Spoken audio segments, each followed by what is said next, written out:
지구상에서 유일하게 사람이 살지 않는 대륙이 있습니다. 바로 남극인데요. 남극은 북극과 달리 어느 특정 국가의 소유가 아니라 인류의 공동유산으로 보호받고 있습니다. 바로 1969년 체결된 남극조약 덕분이죠. 하지만 인류가 남극을 연구하고 활용한 지도 어느덧 100여 년이 흘렀습니다. 연구 성과가 쌓여가는 만큼 환경에 대한 걱정과 우려도 커지고 있는데요. 바로 그래서 남극조약을 보완하기 위한 장치가 있습니다. 1991년 채택된 남극 환경보호 의정서입니다. 그리고 이후에는 장장 13년에 걸친 논의 끝에 구체적인 배상 책임을 규정한 제6부속서까지 추가로 채택됐습니다. 여기엔 어떤 내용이 담겨 있을까요?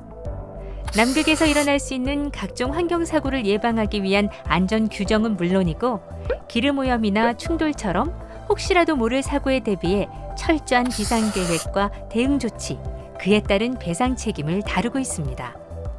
누구에게 책임을 묻고 손해액은 어떻게 산정하고 재판 관할은 또 어떻게 결정할지 복잡한 법적 문제가 제기될 수 있기 때문인데요.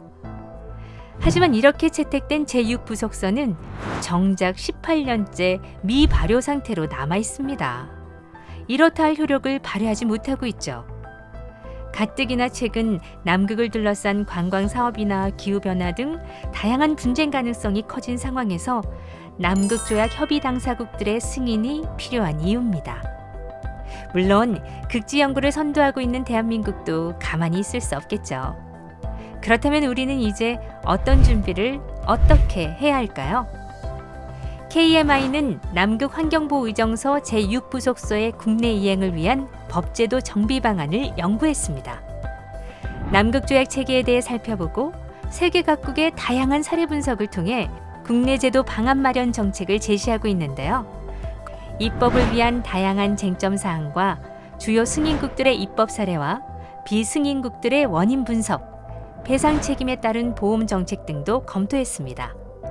그럼 이번 연구를 담당하신 KMI 박예나 전문연구원과 함께 구체적인 정책 제안 확인해 볼까요? 더 많은 내용이 궁금하다면 한국해양수산개발원의 연구보고서를 참고해 주세요.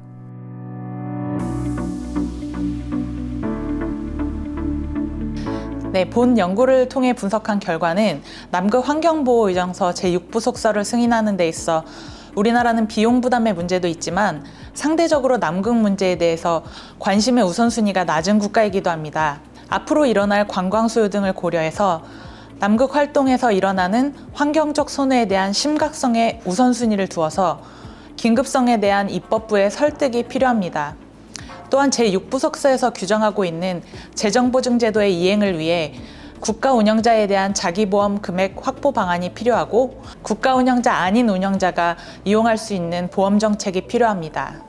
마지막으로 우리나라의 남극 활동법의 개정을 통해 재정보증, 예방조치, 비상계획, 대응조치와 책임 등을 규정하여 이행입법을 마련해야 할 것입니다. 본 연구가 책임있는 국제사회의 일원이자 극지선도국으로서 우리나라가 남극 환경보호의정서 제6부속서를 비준하기 위한 효과적인 도구로 쓰이길 기대하고 있습니다.